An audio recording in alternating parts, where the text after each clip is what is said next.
साथीहरु वेलकम छ तपाईहरुलाई आजको हाम्रो differences between micro and macro economics सम्बन्धी भिडियोमा र यस भिडियोमा हामी माइक्रो इकोनोमिक्स भन्दा मैक्रो इकोनोमिक्स कुन कुराले गर्दा अलग छ भन्ने डिस्कस गर्ने छौं।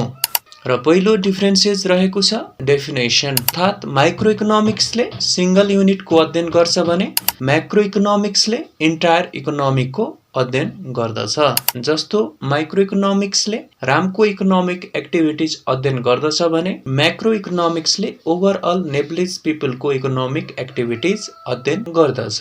भन्नको मतलब माइक्रो इकोनोमिक्सले चाहिँ सिंगल युनिटको अध्ययन गर्ने भयो र मैक्रो इकोनोमिक्सले चाहिँ इन्टायर इकोनोमीको अध्ययन गर्ने भयो। कुनै एउटा व्यक्तिको आर्थिक गतिविधिको अध्ययन माइक्रो इकोनोमिक्सले गर्ने भयो। जस्तो रामले कति कमाउँछ भनेर अध्ययन गर्यो भने त्यो के भयो त माइक्रो इकोनोमिक्स भयो भने मैक्रो इकोनोमिक्सले चाहिँ ओभरअल नेप्लिज पिपलको इकोनोमिक एक्टिभिटीजको अध्ययन गर्छ भने भन्नुको मतलब सम्पूर्ण नेपाली पब्लिकहरुको नेपाली पपुलेसनको नेपाली पिपलहरुले एक सालमा कति इन्कम गर्दछन् भन्ने कुराको अध्ययन कसले गर्यो त मैक्रो इकोनोमिक्सले।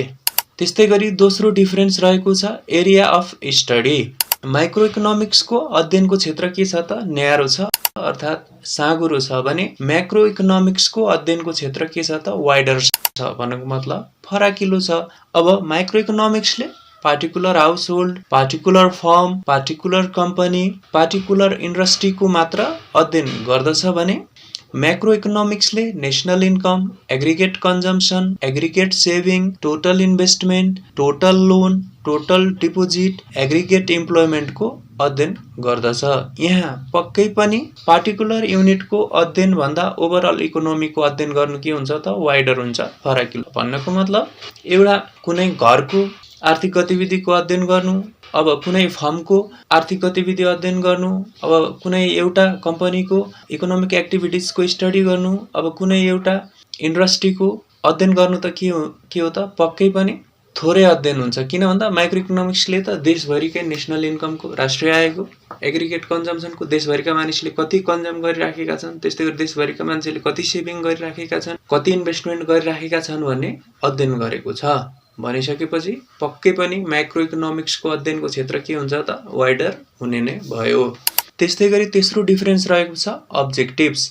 माइक्रो इकोनोमिक्सको अब्जेक्टिभ चाहिँ के हो त अप्टिमल रिसोर्स युज गर्नु र प्रॉफिट जेनेरेसन सम्बन्धी प्रिन्सिपल र पोलिसीज आदिको ज्ञान दिनु के हो त माइक्रो इकोनोमिक्सको अब्जेक्टिभ हो भने मैक्रो इकोनोमिक्सको अब्जेक्टिभ चाहिँ के हो त full employment, price stability, higher economic ग्रोथका प्रिन्सिपल, इस्युज र पोलिसीज आदिको अध्ययन गर्नु हो।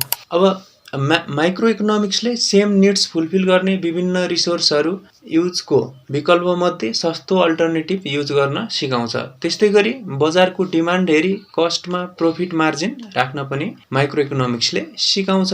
तर मैक्रो इकोनोमिक्सले चाहिँ एग्रिगेट डिमान्ड अत्याधिक छ भने एग्रिगेट प्रोडक्सन बढाई इम्प्लोयमेन्ट जेनेरेट र इकोनोमिक ग्रोथ गर्न सिकाउने भयो। भनिसकेपछि के भयो त यिनीहरूको अब्जेक्टिभहरू फरक भयो। माइक्रो इकोनोमिक्सले चाहिँ रिसोर्सहरूको के अन्त अप्टिमल युज गर्न, प्रॉफिट जेनेरेट गर्न सिकाउने भयो भने मैक्रो इकोनोमिक्सले चाहिँ के गर्छ भन्दाखेरि फुल एम्प्लोयमेन्ट, पूरा रोजगारी कसरी दिन सकिन्छ, प्राइस स्टेबिलिटी भन्नुको मतलब मूल्यलाई स्थिर कसरी राख्न सकिन्छ र हायर इकोनोमिक ग्रोथहरू कसरी प्राप्त गर्न सकिन्छ भन्ने सिद्धान्त, विषयवस्तु र नीति सम्बन्धी अध्ययन गर्ने भयो। त्यही भएर माइक्रो इकोनोमिक्स र मैक्रो इकोनोमिक्सको अब्जेक्टिभ के भयो त फरक भयो। त्यस्तै गरी चौथो डिफरेन्स रहेको छ रिलेटेड कन्सेप्ट। भन्नुको मतलब सम्बन्धित अवधारणाहरू। अब माइक्रो इकोनोमिक्सको रिलेटेड कन्सेप्टहरूको रूपमा चाहिँ इन्डिभिजुअल डिमान्ड अर्थात व्यक्तिगत माग, त्यस्तै गरी इन्डिभिजुअल सप्लाई व्यक्तिगत आपूर्ति हैन, मार्केट र रिलेटिभ प्राइस आदिलाई लिइन्छ। व्यक्तिहरूले गर्ने गुड्सको डिमान्ड, त्यस्तै गरी कुनै इन्डिभिजुअल फर्मले गर्ने गुड्स तथा सर्भिसेसको सप्लाई, त्यस्तै गरी मार्केट। अब रिलेटिभ प्राइस भनेको एउटा वस्तुको प्राइस अर्को वस्तुको प्राइसको तुलनामा कति छ भन्ने कुराहरू। यस्तो के भयो त माइक्रो इकोनोमिक्सको सम्बन्धित अवधारणाहरू भए। अब मैक्रो इकोनोमिक्सको रिलेटेड कन्सेप्टहरू चाहिँ के हुन् त national income, aggregate demand, aggregate supply र जेनरल प्राइस आदि रहेका छन्। भन्नुको मतलब अब म्याक्रो इकोनोमिक्सको रिलेटेड कन्सेप्ट भनेको चाहिँ नेसनल इन्कम भनेको के हो त? अब एक वर्षभित्र देशैभरि उत्पादन भएका गुड्स र सर्भिसेसको मूल्य भयो। एग्रिगेट डिमान्ड भनेको देशैभरिका इन्डिभिजुअल्सहरूले गुड्सहरू कति डिमान्ड गरेको छन् त त्यसको सम नै के हो त? Aggregate demand. त्यस्तै गरी एग्रिगेट सप्लाई भनेको देशैभरिका फर्महरू पसलहरूले कति गुड्सहरू सप्लाई गरेका छन् त त्यसको टोटल। त्यस्तै गरी जेनरल प्राइस भनेको देशैभरि भएको इन्डिभिजुअल प्रोडक्ट्सहरूको एभरेज नै के हो त? जेनरल प्राइस हो। भनिसकेपछि उनीहरूको रिलेटेड कन्सेप्ट पनि के छन् त? फरक छन्। अब माइक्रो इकोनोमिक्सको रिलेटेड कन्सेप्ट चाहिँ इन्डिभिजुअल टाइपको छन् भने अब म्याक्रो इकोनोमिक्सको रिलेटेड कन्सेप्टहरू चाहिँ के देखियो त? एग्रिगेट टाइपको देखियो। अब पाँचौं डिफरेन्स रहेको छ method of study. Micro economics चाहिँ पार्शियल इक्विलिब्रियमको मेथडमा आधारित छ भने म्याक्रो इकोनोमिक्स चाहिँ के छ त? जेनरल इक्विलिब्रियमको मेथडमा आधारित छ। माइक्रो इकोनोमिक्स चाहिँ पार्शियल इक्विलिब्रियमको मेथडमा आधारित छ भने म्याक्रो इकोनोमिक्स चाहिँ जेनरल इक्विलिब्रियमको मेथडमा आधारित छ। प्राइस डिटरमाइन गर्दा प्रभाव धेरै तत्त्वहरूले पार्दछन्, तर पार्शियल इक्विलिब्रियमले सम्पूर्ण तत्त्वहरूलाई वास्ता नगरी प्राइस डिटरमाइन गर्दा डिमान्ड, सप्लाई र प्राइसले मात्र असर गर्छ भन्ने मान्यता राख्दछ। अर्थात् सबै फ्याक्टरको भन्दा नि केही सीमित फ्याक्टरहरूको अध्ययन चाहिँ केमा गरिन्छ त? पार्शियल इक्विलिब्रियममा अध्ययन गरिन्छ र बाँकी फ्याक्टरहरू चाहिँ कन्स्ट्यान्ट हुन्छन्, अपरिवर्तित हुन्छन् भन्ने मान्यता प्राइस डिटरमाइन गर्दाखेरि गरिन्छ। अर्थात् प्राइस डिटरमाइनमा प्रभाव पार्ने अन्य तत्त्वहरू जस्तै fashion, price of other goods, taste आदि चाहिँ कन्स्ट्यान्ट रहन्छन् भन्ने मान्यता कसले राख्छ भन्दाखेरि पार्शियल इक्विलिब्रियमले। पार्शियल इक्विलिब्रियमले प्राइस डिटरमाइन गर्दा प्राइसमा असर गर्ने सम्पूर्ण फ्याक्टरहरूलाई कन्सिडर गर्दैन, 2-3टा फ्याक्टरहरूलाई कन्सिडर गरेर बाँकी फ्याक्टरहरू चाहिँ कन्स्ट्यान्ट अपरिवर्तित हुन्छन् भन्ने मान्यता राखेर चाहिँ स्टडी गर्दछ। र यो पार्शियल इक्विलिब्रियमको मेथडमा कुन इकोनोमिक्स आधारित हुन्छ त? माइक्रो इकोनोमिक्स आधारित हुन्छ। म्याक्रो इकोनोमिक्स चाहिँ जेनरल इक्विलिब्रियमको मेथडमा आधारित हुन्छ भने प्राइस डिटरमाइन गर्दा प्रभाव पार्ने अब धेरै तत्त्वहरू हुन्छन् र ती सबै सम्पूर्ण फ्याक्टरहरूको प्रभाव चाहिँ प्राइस डिटरमाइन गर्दा लेखाजोखा कसले गर्छ त भन्दाखेरि जेनरल इक्विलिब्रियमले गर्छ। त्यो पार्शियल इक्विलिब्रियमले जस्तो 2-3टा फ्याक्टरहरूमा मात्र केन्द्रित हुँदैन, जस्तो demand, supply, interconnected markets, price of other good, fashion, टेस्टहरू जति पनि भन्नु मतलब अब डिमान्ड, सप्लाई, इन्टरकनेक्टेड मार्केट भनेको अन्तर सम्बन्धित बजारहरू, त्यस्तै गरी अरू सामान मूल्य, फेसन र टेस्ट आदि सबै कुराको लेखाजोखा गरेर अध्ययन कसले गर्छ त? जेनरल इक्विलिब्रियमले गर्दछ। र अनि म्याक्रो इकोनोमिक्स चाहिँ के छ त? जेनरल इक्विलिब्रियमको मेथडमा आधारित छ। भनिसकेपछि अब हामीले के भन्न सकियो त भन्दाखेरि माइक्रो इकोनोमिक्सले पार्शियल इक्विलिब्रियमको मेथडमा आधारित हुन्छ र म्याक्रो इकोनोमिक्स चाहिँ जेनरल इक्विलिब्रियमको मेथडमा आधारित हुन्छ। र अब यो पार्शियल इक्विलिब्रियम भनेको के हो, जेनरल इक्विलिब्रियम भनेको के हो पनि मैले भनिसकेँ। त्यसैले म्याक्रो इकोनोमिक्स र माइक्रो इकोनोमिक्स फरक छ। त्यस्तै गरी 6औं डिफरेन्सेस रहेको छ सुइटेबिलिटी भनेको मतलब उपयुक्तता। माइक्रो इकोनोमिक्स इन्डिभिजुअल इकोनोमिक प्रब्लम्सको बारेमा ज्ञान लिन के छ त? सुइटेबल छ भने म्याक्रो इकोनोमिक्स चाहिँ एज अ होल इकोनोमिक प्रब्लम्सको बारेमा ज्ञान लिन सुइटेबल हुन्छ।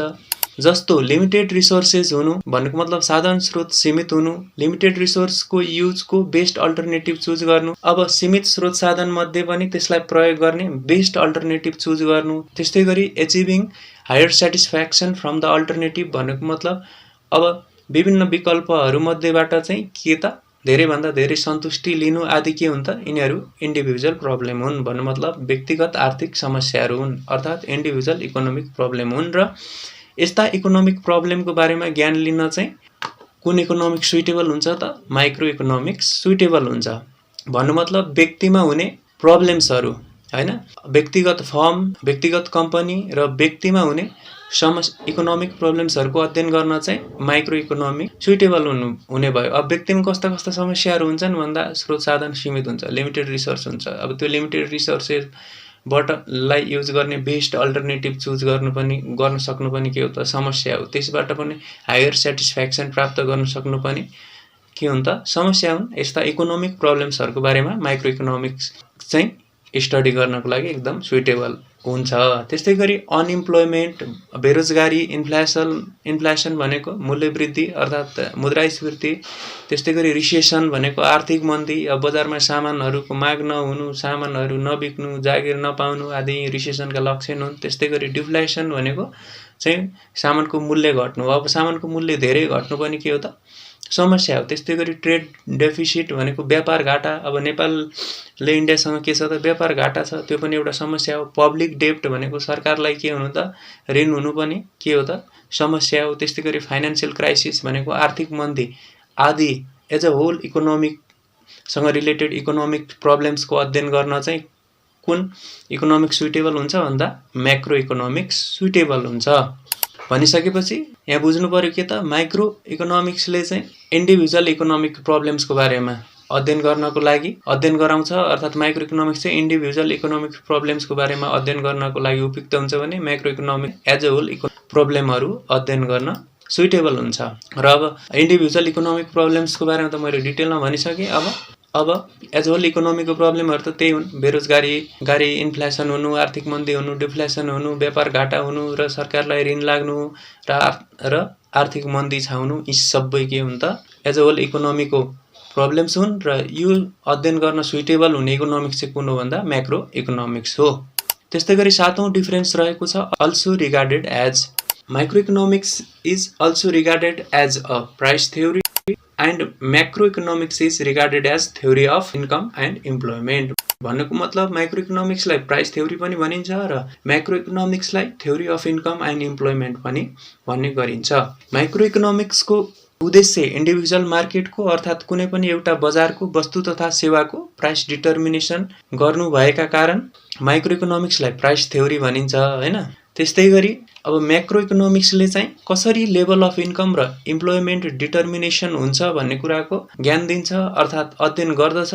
त्यही कारण म्याक्रो इकोनोमिक्सलाई theory of income and employment पनि भनिन्छ। भन्नुको मतलब माइक्रो इकोनोमिक्सले चाहिँ एउटा व्यक्तिगत बजारमा भनौँ एउटा कुनै तोकिएको बजारमा गुड्स र सर्भिसेसको प्राइस डिटर्मिनेसन कसरी हुन्छ भन्ने कुरामा केन्द्रित हुने भएकोले यसलाई प्राइस थ्योरी भनियो।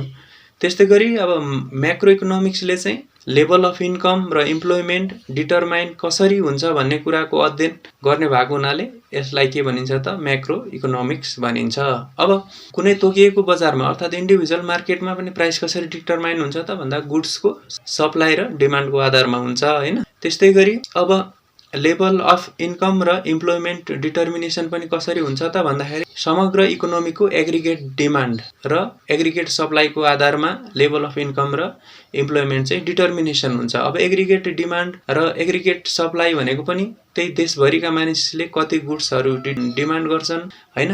अब देशभरिका फर्म फ्याक्ट्री कम्पनीहरूले कति गुड्सहरू सप्लाई गर्छन् तिनीहरूको टोटल रूप नै के हो त एग्रिगेट डिमान्ड र सप्लाई हुन्। त्यही भएर माइक्रो इकोनोमिक्स र म्याक्रो इकोनोमिक्स के छन् त फरक छन्। सुन्दा अब माइक्रो र म्याक्रो भन्दा उस्तै लाग्छ तर स्पेलिङ फरक छ है त।